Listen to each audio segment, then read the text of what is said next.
Okay, so welcome back here on stage. I would like to proceed to our next input talk, Showpiece or Corpus Delicti it's called, a question raised by Rebecca Kahn.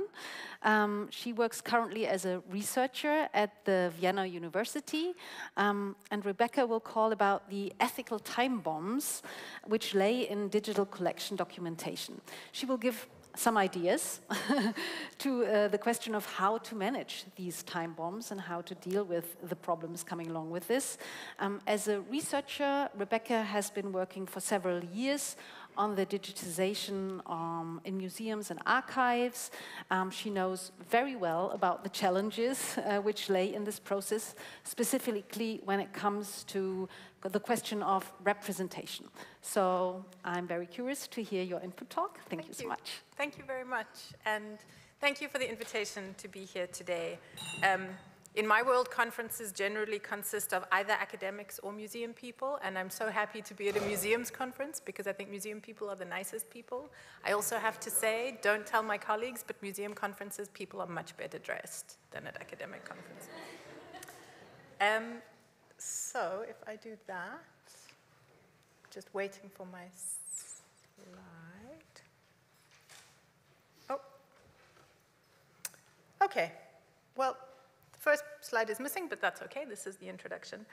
Today, I'm going to talk about the consequences of digitizing and sharing museum collections online, and how these processes can reveal ethical time bombs that sit in our collections and documentation, and how to manage these time bombs. And what I want to point out is that it's not as straightforward as the removal of records or the repatriation of objects. These questions are becoming more and more pressing for museum professionals, particularly as the expectation that museums digitize and upload their entire collections grows, particularly post-COVID, when so many institutions were forced to move many of their activities online. Ah, there we go. There's the title. So I'm going to do that today by looking at three cases. The first is an example of the difficulties that can arise when large collections are aggregated and uploaded into shared repositories. The second is a closer look at a small set of materials which are very rich in detail and historical significance, but which also reveal very dark histories. And the third example is something that I've only recently started working on, so I'd love to hear feedback on the ideas, perhaps during the Q&A or afterwards. The pressure on museums to digitize and open their collections up online is immense, and driven, in my research, I have found, by various imperatives. There is a preservation imperative. Enabling digital access to fragile materials can keep the originals safer. There is a financial imperative. Often there is an expectation that publicly funded institutions will make their collections available to the public. There is a soft power imperative, in which a museum's status in a crowded landscape can be reinforced or raised by providing a comprehensive and very visible online collection. There is what I think of as the expediency imperative.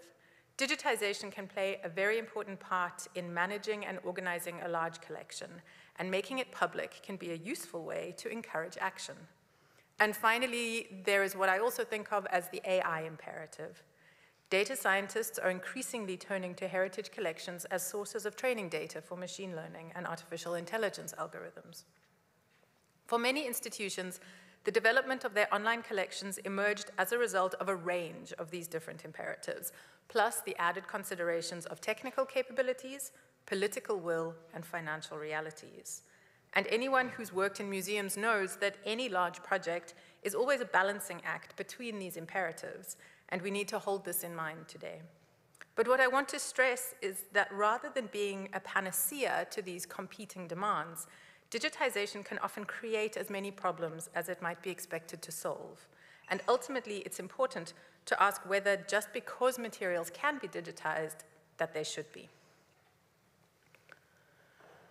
The first case study I'm going to talk about is a small study I did last year with my colleague Rainer Simon from the Austrian Institute of Technology. We were interested in exploring the ethical questions raised by using linked open data. That is the data model that enables us to build large-scale aggregated online collections for museum materials. And the logical starting point for us in an investigation like this was Europeana, the portal for digitized cultural heritage from Europe. Now, those of you who've worked with Europeana will know that it's more than just a digital service.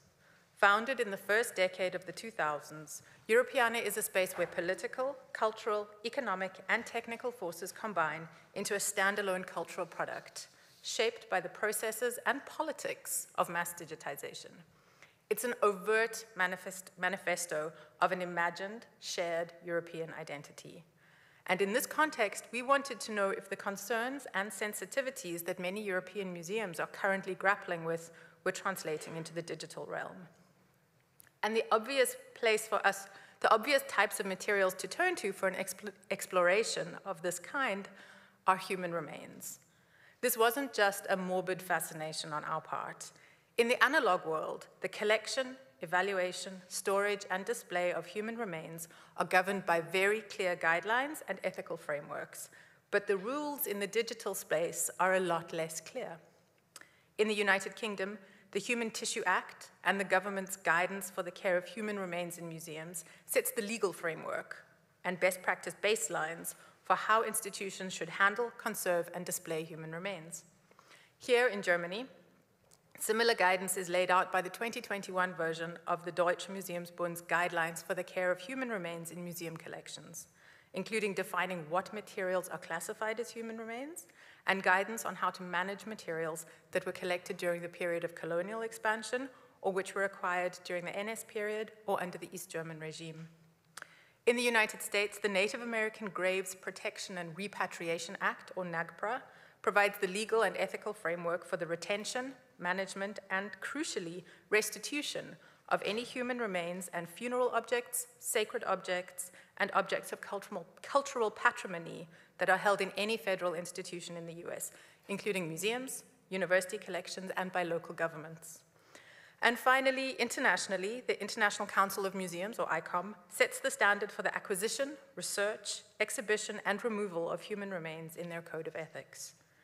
However, no such broadly accepted guidelines exist for managing the digital surrogates of these objects, which reside in databases around the world and which are increasingly being exposed on the open web. And even less guidance is available for how to deal with these digital surrogates when they're mapped into linked or shared repositories and released into the wild via the web. So our data harvest of Europeana, using various search terms related to human remains, revealed in total around 1,494 unique records, which works out to roughly 0.002% of the over 51 million objects in Europeana. Does a fraction this small matter?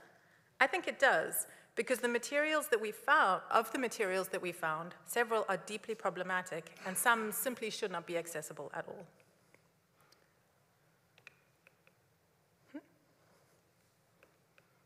There we go. The most striking example of this are 4 records for items described as mokomokai, or more accurately, toimoko. These are the preserved heads of Maori people from New Zealand, which often include intricate tattooing and traditional carvings into their skin. As you can see, I've blurred out the image of the item from the screenshot of the search results. And this is because the toimoko were created as part of a funeral ritual, treated as objects that had to be revered, and access to them was restricted in general day-to-day activity. However, after European colonization, interest in toimoko quickly grew, as did the demand for these objects. Sales of toimoko to European collectors took place openly until the 1830s, and their social and economic value shifted from being intimate and personal to commercial and market-driven, particularly when it became possible to trade them for high-value objects such as weapons. It's completely impossible to know how many toimoko were transported to European museums, but by looking at repatriation claims that have been made over the years, we can see that since 2003, about 400 of these objects have been repatriated to New Zealand from museums in Europe, the US, and Australia. The record for the toimoko from the collection of the Royal Museums of Art and History in Brussels provides very little metadata about the object itself. But what it does provide, in keeping with Europeana's policy of open access, is a link to download the image at high resolution under an open license. It's impossible to know the origin of the head, when or under what circumstances it was created or collected, and how it came to be in the collection. None of this information is provided in the accompanying metadata, and viewers can also follow the link back to the providing institution, where slightly more metadata, but not much, and more images of the head can be found. As you can see from the slide, 3 other records for the Toimoko were also found. 2 records actually point to the same object in the ethnographic collections at the Berlin State Museum. Neither of these records have a corresponding image. Rather, they just show the generic outline of a vase with the words "not shown for ethical reasons." And yesterday, when I tried to follow the link back to the original record, I just got a 404 error message. The 4th record from the Ethnographic Museum of Sweden has also been removed from view. Following the link back to the museum's own collection online, we're first confronted with a sensitivity warning, and then find a detailed description of the object, how it was collected, and the date when it was repatriated back to New Zealand. I think these 4 objects demonstrate the spectrum of different approaches to managing sensitive materials in a digital collection, from well-documented removal to no restrictions at all. The second significant set of materials we found during the search were 18 pieces of human skin, tattooed with various words and motifs, including French flags, flowers, human figures, and butterflies, which were part of the collection of the Wellcome Collection in London. While the descriptive texts accompanying each item describe different details, they all share the same provenance. They were purchased from a Parisian surgeon named Dr. Villette in June 1929. Villette worked in military hospitals during the French conquest of Algeria from 1830 to 1903, and collected and preserved hundreds of samples from the autopsies of French soldiers. According to the record, Villette was interested in tattoos because they were often seen as markers of criminal tendencies or primitiveness. Whether permission was asked or granted for these fragments to be collected is not specified. In this case, the desire to collect items which fed a single collector's fascination seems to have been the driving force behind their acquisition, and the biographies of the men from whom they were collected are irrelevant. All 18 of these images are available to download and licensed with an open license, in this case, a Creative Commons Attribution 4.0 license. Now, it's important to note at this point that this is not a criticism of Europeana. They're a platform, and they aggregate a vast amount of data, which is shared with them by over 3,000 institutions. This is done via APIs and data dumps, which require constant updating and maintenance if they're to reflect any changes on the side of the providing institution.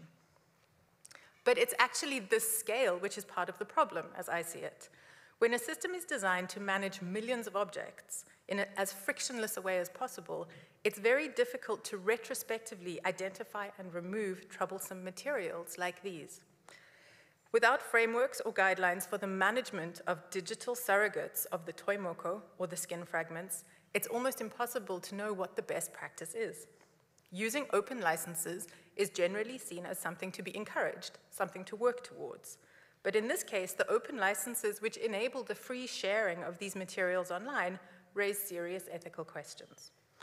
However, applying more restrictive licenses would put the providing institutions at odds with Europeana's open licensing policies.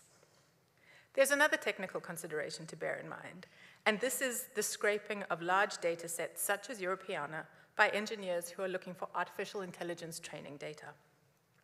On the one hand, the attraction of using data like this, which has been pre-collected and curated by archivists and museum professionals, is easy to see. However, this approach presents its own risks. The topic of managing data bias in cultural heritage collections is still in its infancy.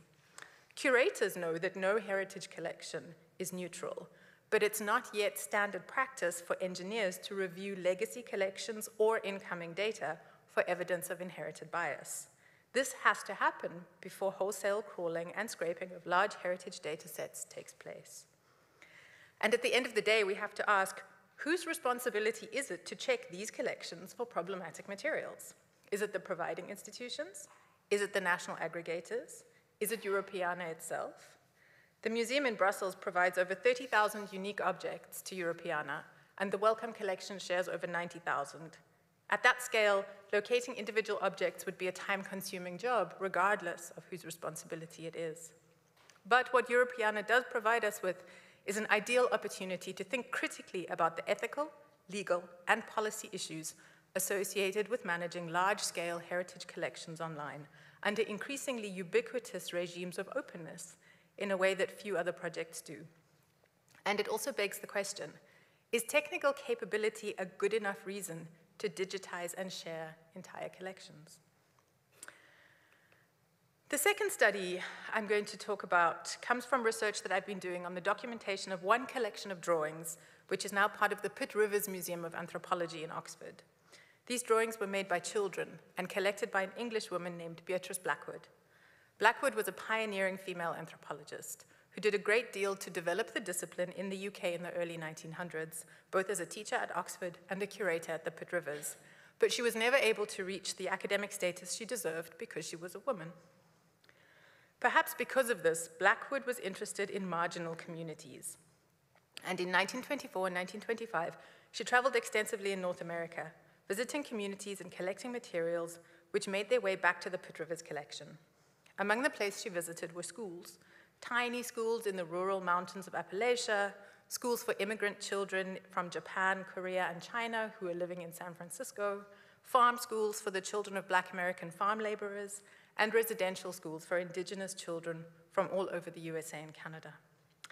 And as researchers, we're lucky because she was an anthropologist and a curator, which means that she made extensive and detailed field notes, which are all included in the database of the Pitt Rivers, and which demonstrate how difficult metadata, usually buried very deep in museum documentation, can be brought to the surface by digitization and can expose the traumatic histories of a collection's origins. Among the materials that Blackwood sent back to Oxford are around 1,600 drawings made by children. When collecting these drawings, Blackwood always asked the children to draw the same thing: a man, a woman, and a child.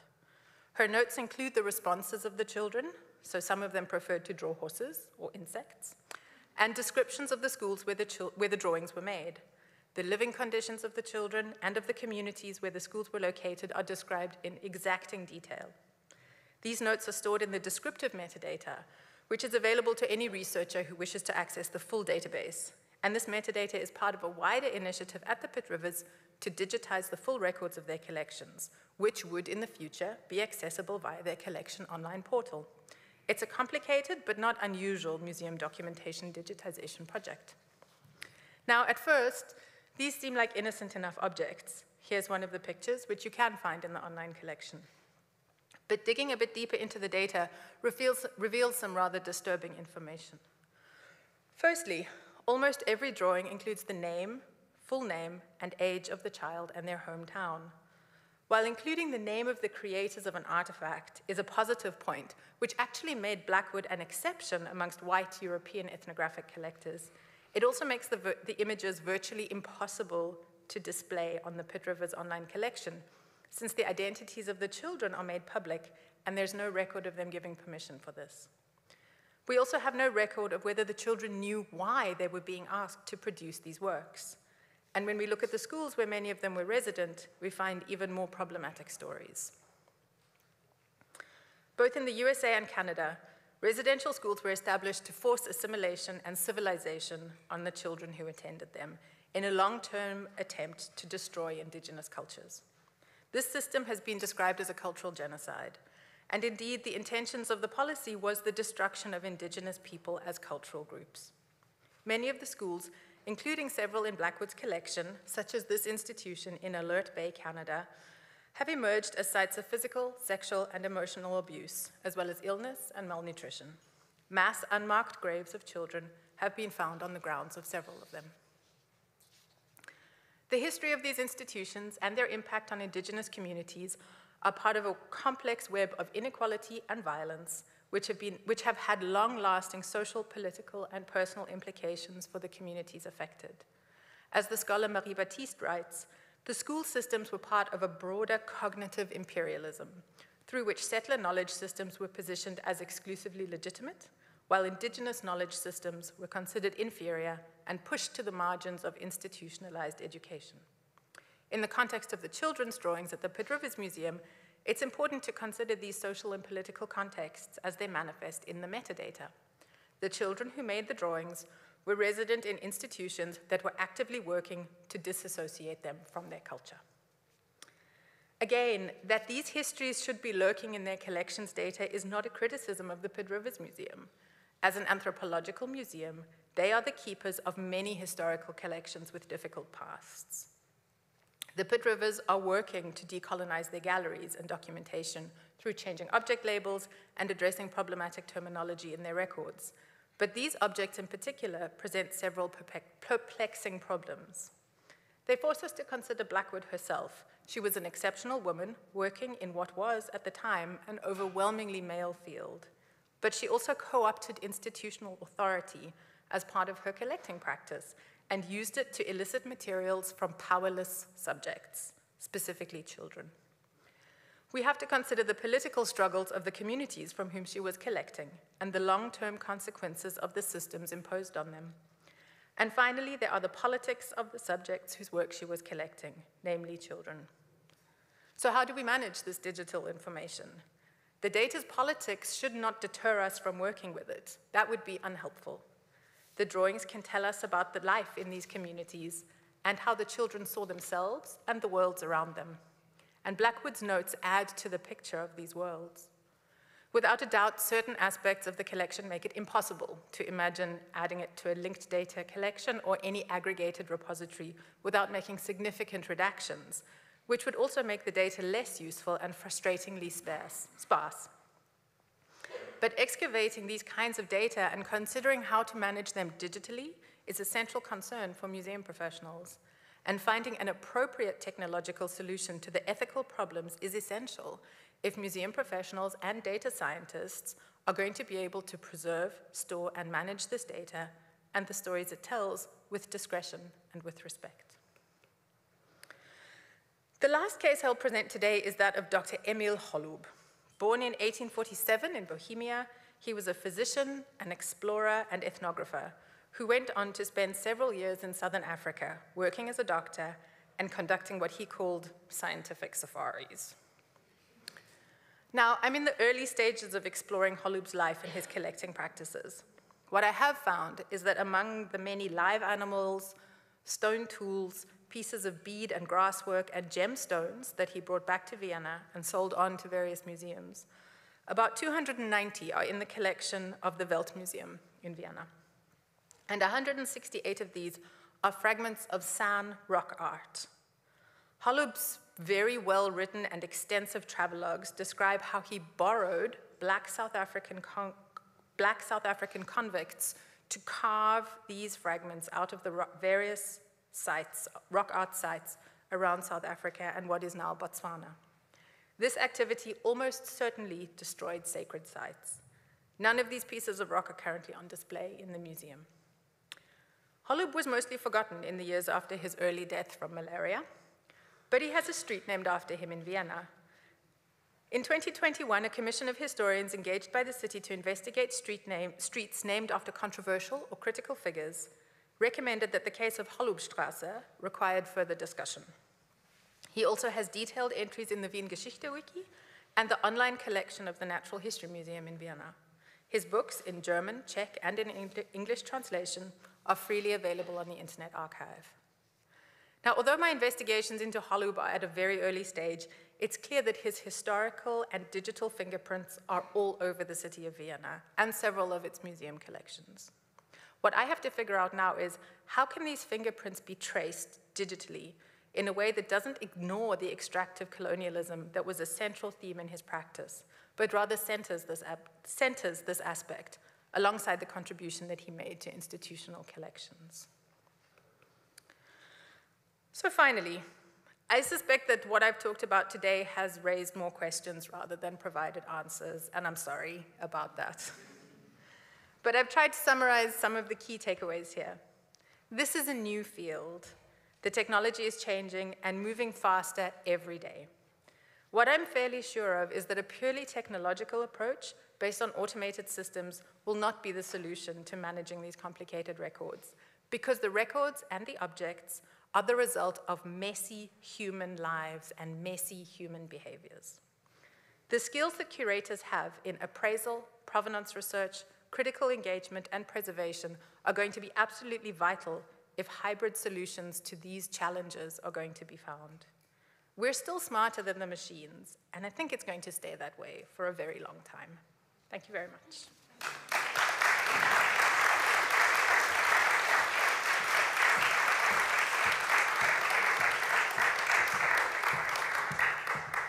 Thank you so much, Rebecca Kahn. That was very interesting. I'll just ask in the beginning if there are any questions from the public.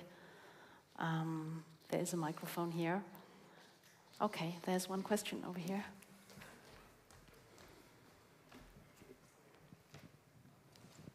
Thanks for this interesting talk. And I have one question. Do you consider in your research also the power of the curator to decide what can be seen and what's not seen? Because we curators, we try to get away of our power, but here we decide that we are allowed to see, because of course we search and look at the collection, and we decide who is allowed to work with it and to see it. Is it also an issue in your research?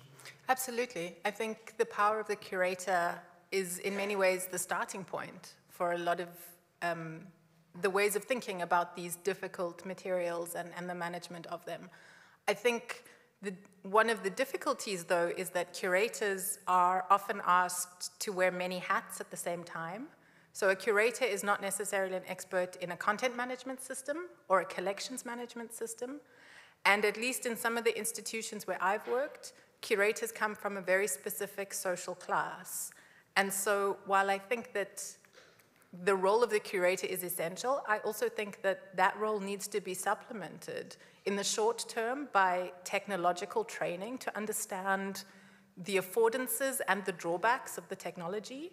And in a longer term, looking at how curators are educated and where curators come from socially in terms of bringing the variety into the institution that will ultimately make the differences in how some materials are selected and displayed or not. So there's a short-term and a long-term answer to that question. But this simple power question is, it's not part of your research. Because the longer I work with these issues, it's which bothers me a bit that we as curators, we have the power in our hand to decide who is allowed to do what or not to do. And that's something also an ethical issue. Because we sit on a lid on these kinds of collections because we decide that they are racist, they're problematic, definitely they are, but we still can see Toimoko as long as we don't have them returned, but most institutions have by now, luckily. Yeah. But others, we decide that they are not allowed to. And so for me, it's just a power question also. Yeah, I mean, I suppose, to be a bit sentimental about it, with great power comes great responsibility. And, ideally, we would have curators who think critically about this. And I think many curators do. I think the old model of the omnipotent curator is beginning to change in many institutions, in part because of the huge pressures that are being placed on them by external expectations. Are there any other questions in the audience? So far not. So I would have a question because somehow this talk seemed pretty disencouraging in a certain way. That you just think, oh, this is so challenging and so difficult, I better keep my hands from it before I really know everything about my collection. How do you prioritize, or how do you start and take the decision of which parts you can digitize, because on the other hand, there lay so many chances as well in the fact to make the access more open, because then you can have these discussions, and these discussions are precious. So how do you balance this question? Yeah, it's a good question. I think part of it is about providing the tools to enable curators, audiences, museum managers to think in useful ways about materials like this. A very good example of this, I'm not sure if any of you are familiar with them, but there's a set of licenses that can be applied to indigenous knowledge. They're called the traditional knowledge licenses, and they were created by a consortium mostly in Canada and Australia and New Zealand, an association of indigenous knowledge workers. And these are licenses which can be applied to materials which facilitate exactly the kinds of questions that we've been discussing. So some people may see this, some people may not. You may not share this object. This object is restricted to men, this object is restricted to women. And much like Creative Commons licenses, in an online context, these licenses can be applied to indigenous knowledge materials as well. Now, it's the internet, right? So we have to trust that some people will do what the licenses say and some people will not. And you know, it's still the Wild West out there to some extent. But I think that tools like this can help push the conversation a little bit further in useful ways, rather than simply shutting the door on some materials. I also think what's really important is to remember the archival and documentational imperatives of the sanctity of the record, right? We can't just remove things from collections. We can't just remove records from databases. Everything has to be documented. Everything has to be recorded. That is without question. Because otherwise, you know, there's not much point in having an object in a collection, and it may as well just be something on somebody's mantelpiece. It's the documentation that gives the object a biography. And so I think that also thinking about the record, in fact, as an object, as much as the entity itself, and considering ways in which the record and all of the knowledge and history that goes into a record can be shared and presented as well, is very important. And that has, you know, there are technical implications for that. It's not easy. But what it does is it just exposes a little bit more of the life history of the object in ways that go beyond just, you know, the technical metadata of size, dimensions, materials. But who collected it? Where was it collected from? Has it ever been exhibited? What is the history of that? One of the things I love about museum records is that they're constantly living. They're not like library or archival records, which tend to kind of sit in quite a static way. Museum records are ever-changing. Every time something is exhibited, shared, out on loan, a little bit of provenance research is done, it gets added to the record, and that makes it a very rich resource to be shared. If I understand correctly, I mean, digitizing a collection does not only mean to put the objects into the online world, obviously. So I was just wondering, this is already a lot of work to make objects accessible online. But then once you made this, just like in a transparent way, you documented, you just like followed all the rules which you seem to find necessary. What happens then? Because I think just like as we notice, just like the world is changing, views are changing, just like perspectives are changing, scientific demands are changing, someone has to take care of that as well. So it's not done.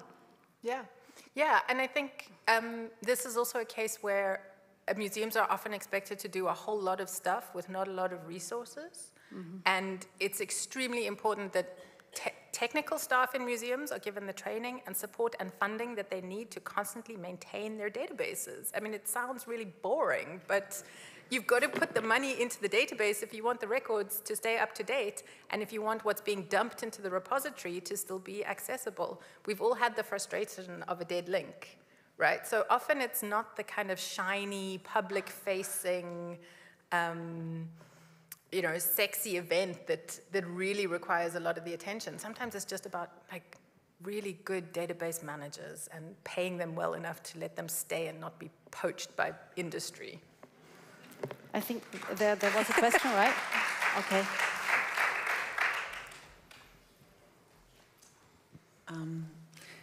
Thank you for your interesting talk. I was struck by your example of the skin, the tattooed skin, because it's for me such a speaking example of a dehumanitarian look on humans. Absolutely.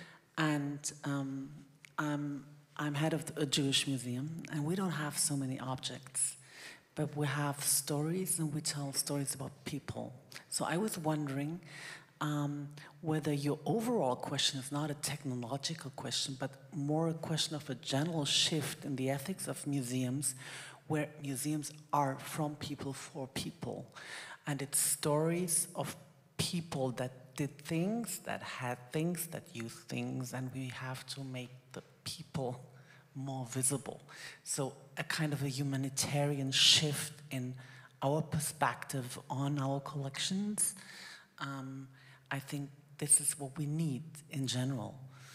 Absolutely, I couldn't agree more. And I think one of the things that's very heartening is I think that demand for a more humanitarian approach is coming from museum audiences increasingly. You know, those skin fragments are part of a scientific collection. The Wellcome is a medical museum.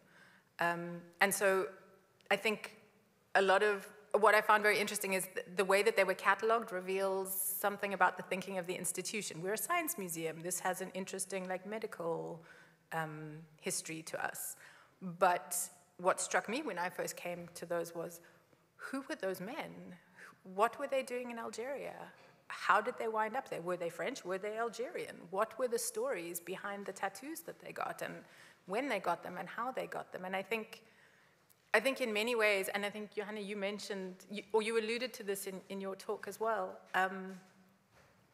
the increasing sophistication and awareness from museum audiences to the stories behind the objects that we find in museums is really motivating people to ask those questions and highlighting for us where the gaps are. Like, when people start asking those questions, then we see what's missing and where the problems are in the collections. Are there any more questions?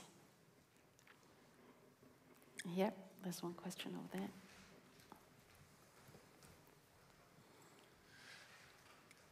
My question is, I can see a shift towards responsibility in the museums, but on the other hand, the shift to more openness in the digital world. Do you have an idea how to, it's kind of one going in a total direction than the others. Do you have any ideas to get these together somehow? Yeah, that's also a really good question, and I think very difficult. I mean, I think openness and transparency is to be applauded, generally. I think that the more we expose, it makes us vulnerable, but it also means that access... I come from South Africa. For a South African to go to the British Museum to see the materials that were taken from our country is highly unlikely, but if we can get it through the collection online, that makes a tiny little bit of a difference.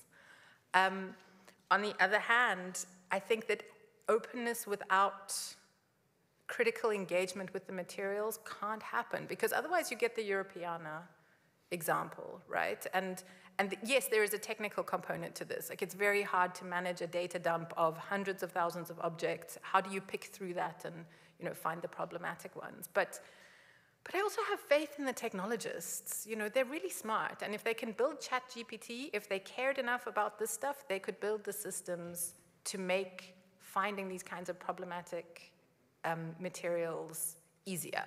And so I think we shouldn't let the technologists off the hook in this particular case. Openness is to be encouraged, but if curators and data scientists worked a little more closely together, and it's beginning to happen, I think it's possible to come up with responsive and responsible technological approaches to problematic materials.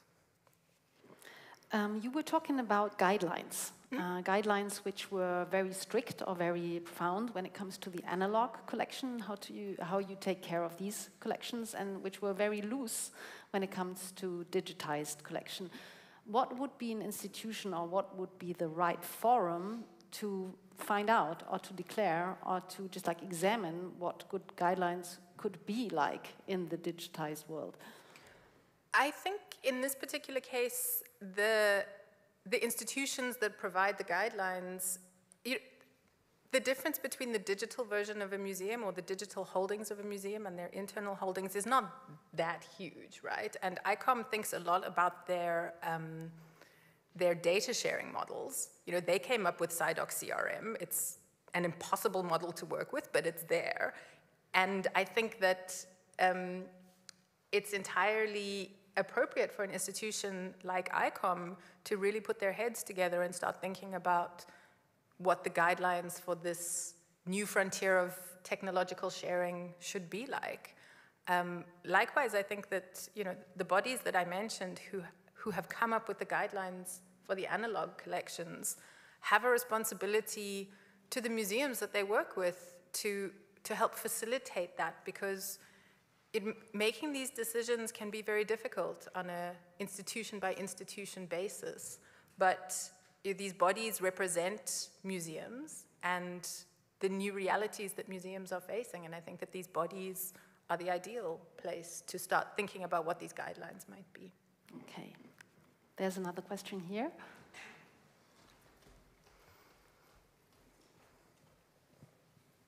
It's not a question, but I represent one of the bodies. So my name is Wiebke Arndt. I'm the president of the German Museum Association, and I was responsible for the guidelines you mentioned. Wow, and, how cool. Actually, we discussed the question of digitization in 2021 before publishing, because we were very much aware that this is a gap and has to be closed.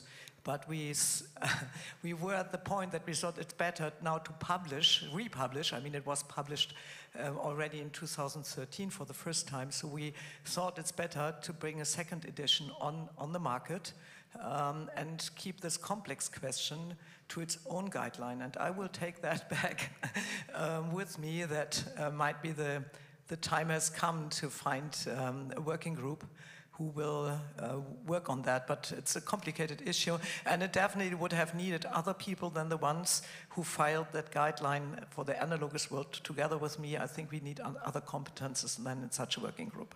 Absolutely. Oh, that's so good to meet you. Thank you so much for that. You're welcome. If there are no more questions from the audience, I would just like to have one last question, because this is something which concerns my profession a lot. It's just like that search engines get so bad. And the question is just like, how do you make sure that people are even able to find what you publish online? Oh, wow, that's a huge question. I mean, this I think goes really deep into thinking about, kind of how materials are exposed and how they're shared, and also about educating users about what search actually looks like. Because Googling something is unlikely to give you the museum record that you need, right? That's frustrating for a user. But anyone who's tried to get anything out of a Sparkle endpoint from like a museum database will also know that that is frustrating and impossible and like just a nightmare for the regular user, or even like the marginally sophisticated user. So I think that there's a combination here of thinking about how material gets exposed, and also thinking about what is appropriate and what are appropriate levels of exposure for different things. And I think oftentimes there is a huge amount of pressure on institutions from the Googles of the world to just like rip the lid off and make it available and share it. And I think that we need to think twice about that. I think that educating users into how to search for materials in useful ways is extremely important. And I teach graduate students, and I always despair that they don't even know how to use a library. So this isn't just something that exists in the museum space, but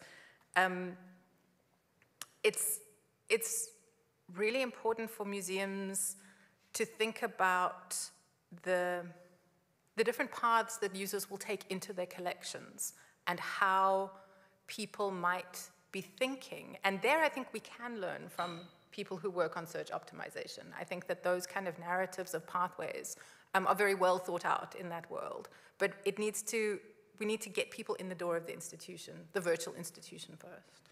Okay, thank you so much, Rebecca Kahn. That was very, very interesting.